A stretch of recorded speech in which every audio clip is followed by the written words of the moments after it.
হাই friends, কি খবৰ? মই আয়ুষ ৰং চেনেলত সম্প্ৰচাৰিত হৈ থকা পুৱতিতৰা ধাৰাবাহিকখনৰ আজিৰ খণ্ডটো চাবলৈ বহুত বেছি ভাল লাগিব।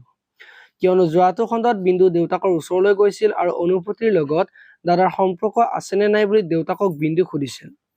আৰু তেতিয়া দেউতাকে অনুভূতিৰ লগত সম্পৰ্ক আছেনে নাই মই কেনেকৈ জানিম, আৰু যদি নাইও তাৰ বাবে মই জগৰীয়া নহয় আৰু তোক জগৰীয়া বুলি কোৱা নাই। দাদাই কৈছে, তই বোলা সকলো জনা মই দাদাক বহুত ভাল পাওঁ আৰু মই জানো সি কিবা এটা কষ্টত আছে।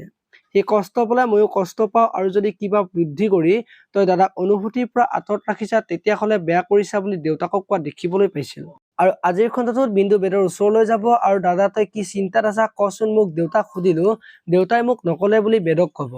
আৰু তই অনুভূতিৰ পৰা দূৰত আছা ন বুলি বেদক সুধিব, আৰু তই মোক মিছা নকবি কিবা এটা চিন্তা হৈ আছে বুলি বেদক সুধিব।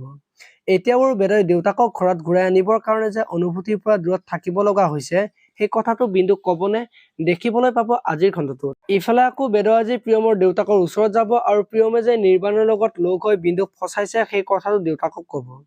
আৰু ভবা নাছিলেও কেইটামান টকাৰ কাৰণে যে তাই যে বিন্দুৰ জীৱনৰ লগত খেলা কৰিব। মই তাইক কেতিয়াও সুখত থাকিব নিদিওঁ বুলি দেউতাকক কব। আৰু তেতিয়া দেউতাকে প্ৰিয়মৰ ওচৰত গৈ তই সেইদিনা বাহিৰত কথা পাতি থকা ল'ৰাজনৰ পৰা কিমান টকা লৈছিলি বুলি প্ৰিয়মক সুধিব। আৰু তই কি কৰি আছা মই সকলো জানো বুলি প্ৰিয়মক কোৱা দেখিবলৈ পাব। আপোনালোকে পুৱতিতৰা ধাৰাবাহিকখন চাই কেনেকুৱা পায় কমেণ্ট কৰি জনাব। আৰু যদি এতিয়ালৈকে চেনেলটো ছাবস্ক্ৰাইব কৰা নাই তেতিয়াহ'লে চেনেলটো ছাবস্ক্ৰাইব কৰি ভিডিঅ'টোত এটা লাইক কৰি দিব। ধন্যবাদ।